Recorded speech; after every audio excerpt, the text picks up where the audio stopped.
La somme théologique de saint Thomas d'Aquin, première partie de la création corporelle, question 65, article 4. Les formes des corps proviennent-elles des anges ?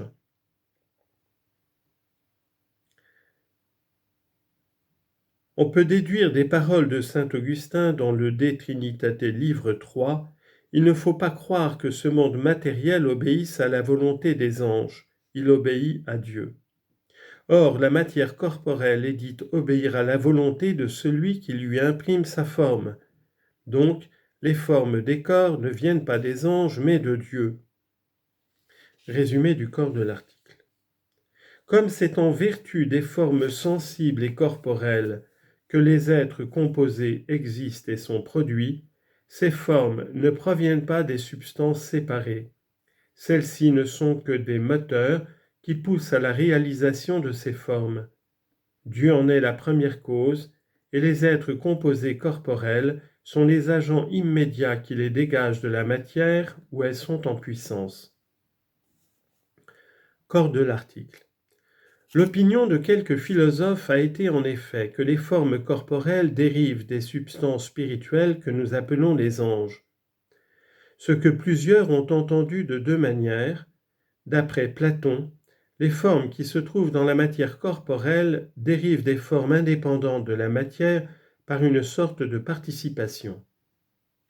Ce philosophe suppose en effet l'homme absolu subsistant d'une manière immatérielle, et ainsi du cheval et de tous les autres êtres.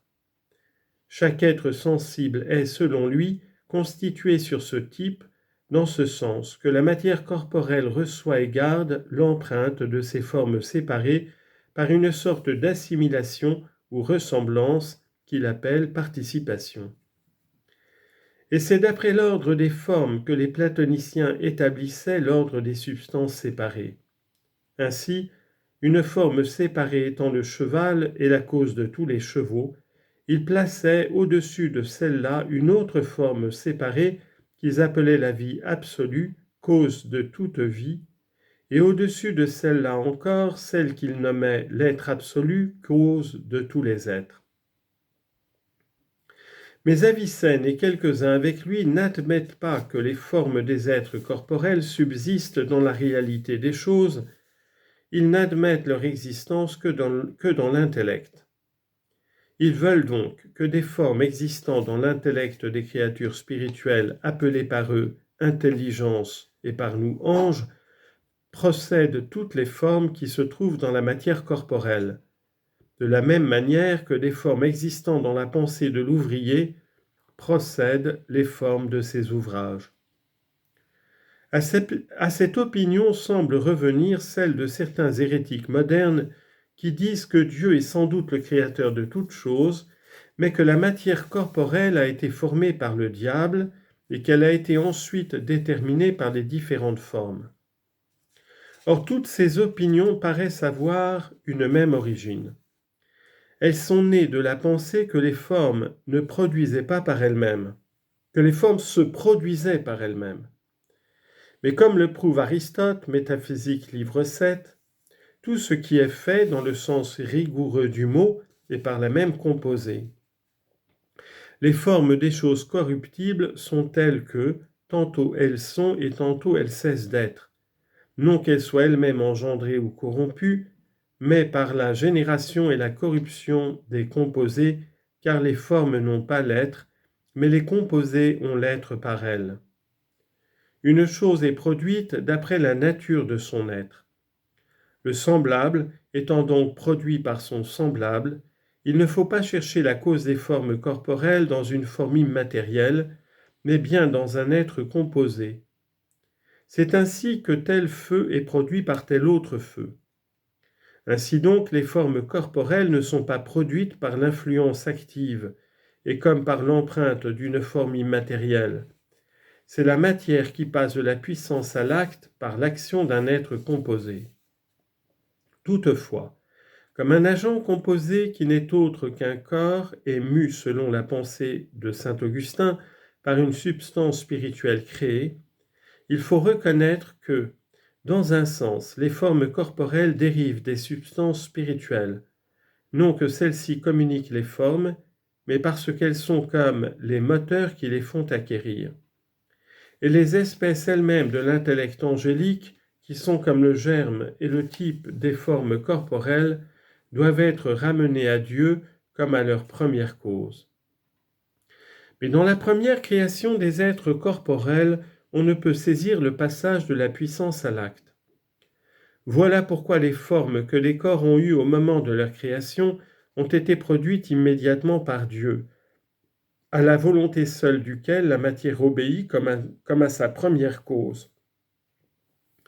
C'est parce que Moïse nous montre, quand il annonce chaque ordre de création par ces mots « Dieu dit que telle ou telle chose soit », ce qui nous fait connaître que les formes des choses sont dues à la parole de Dieu.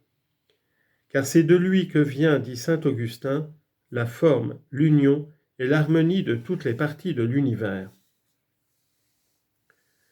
Première objection.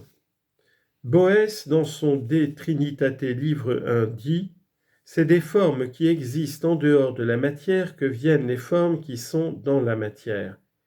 Or, les formes indépendantes de la matière, ce sont les substances spirituelles, et les formes existant dans la matière, ce sont les formes des corps.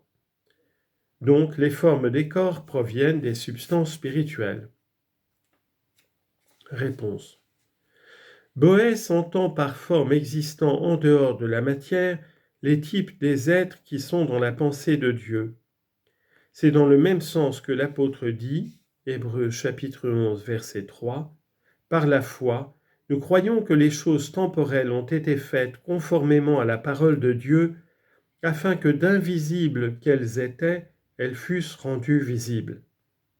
Et si par forme indépendante de la matière cet auteur entend les anges, il faut dire que les formes corporelles viennent des anges, non par voie d'influence, mais par voie d'impulsion.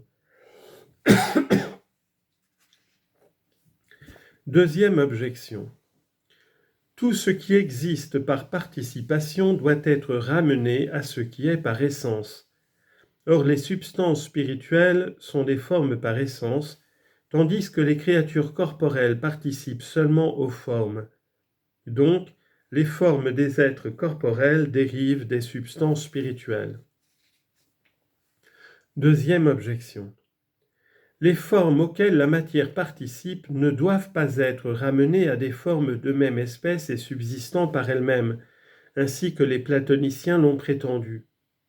Il faut les ramener à des formes intelligibles, ou bien celles de l'intellect angélique dont elles procèdent par impulsion, ou bien celles de l'intellect divin, qui sont comme la source première d'où émanent les formes des choses créées, qui par le mouvement passent ensuite en acte. Troisième objection. Les substances spirituelles ont une plus grande puissance de causalité que les corps célestes. Or, les corps célestes produisent des formes dans les corps inférieurs, ce qui fait qu'on les regarde comme la cause de la génération et de la corruption. Donc, à plus forte raison, les formes qui sont dans les êtres matériels dérivent-elles des substances spirituelles? Réponse. Les corps célestes contribuent aux formes des corps inférieurs, non par influence, mais par impulsion.